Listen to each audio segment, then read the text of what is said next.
Sabe aqueles momentos de altíssima pressão, quando parece que está tudo em jogo? Pois é aí que mora um erro de percepção que pode paralisar completamente nosso progresso. É a confusão entre o que é uma crise de verdade e o que, na verdade, já era uma parte esperada do plano. Vamos entender essa diferença.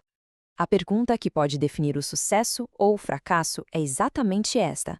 Esse obstáculo que apareceu agora, ele é um sinal de desastre, uma pré-queda, ou é só uma etapa difícil, mas totalmente necessária do plano? A resposta para essa pergunta muda completamente a aproximação. Em momentos decisivos, a nossa mente tende a soar um alarme para qualquer dificuldade, sabe?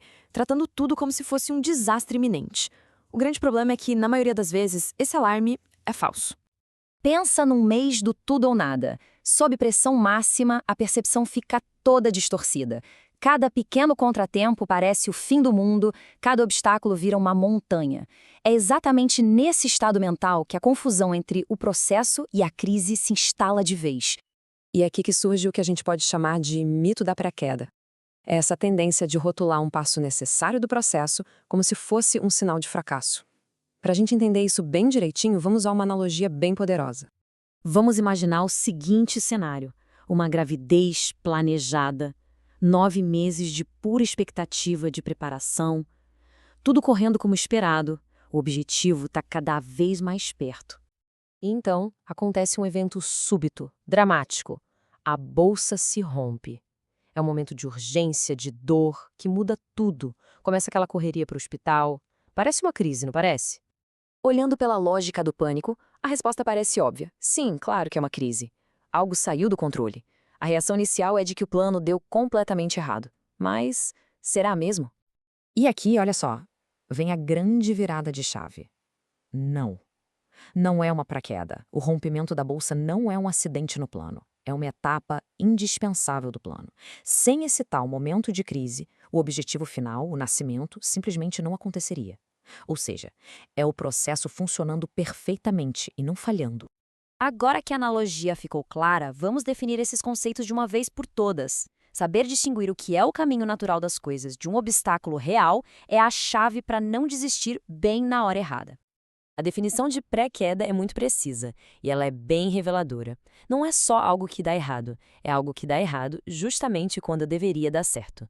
É uma quebra totalmente inesperada no padrão de sucesso que vinha acontecendo. A diferença fica bem nítida quando a gente coloca lado a lado.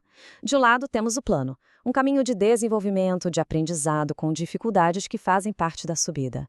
Do outro, a pré-queda, uma estagnação súbita, como bater num teto invisível que bloqueia um avanço que antes era constante.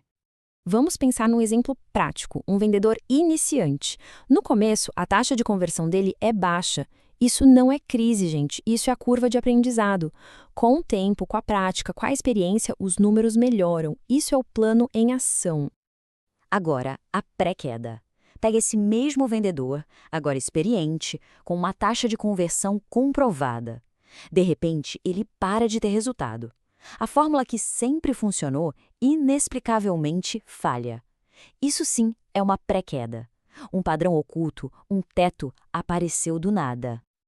Ok, a teoria faz todo sentido, mas como aplicar isso na prática? Como a gente pode diagnosticar a própria situação para saber se é hora de persistir ou se é hora de investigar um problema mais fundo? Este guia rápido pode ajudar nesse diagnóstico.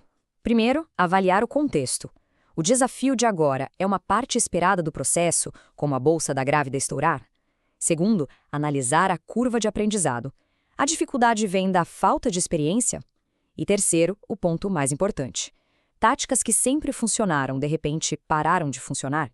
Se a resposta para essa última pergunta for sim, então é muito provável que um padrão oculto tenha surgido. E isso é uma pré-queda. E tudo isso nos leva à conclusão desta análise. A mensagem mais importante aqui é a necessidade de respeitar o processo. Tentar pular etapas ou tratar o aprendizado como se fosse uma crise é a receita para a frustração. A mudança de foco é crucial.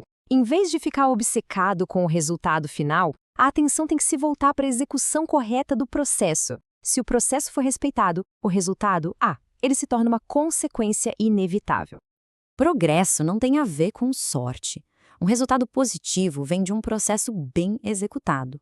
E um resultado negativo também tem uma causa lógica. Ou é aquela dor necessária da curva de aprendizado, ou é o sinal de uma pré-queda que precisa ser decifrada e superada. Então, em vez de ver um desafio como um simples obstáculo, a pergunta que talvez seja mais útil é: o que esse momento está tentando ensinar? É uma lição sobre persistência no processo? Ou é um convite para descobrir um teto invisível que precisa ser quebrado? A resposta pode mudar tudo.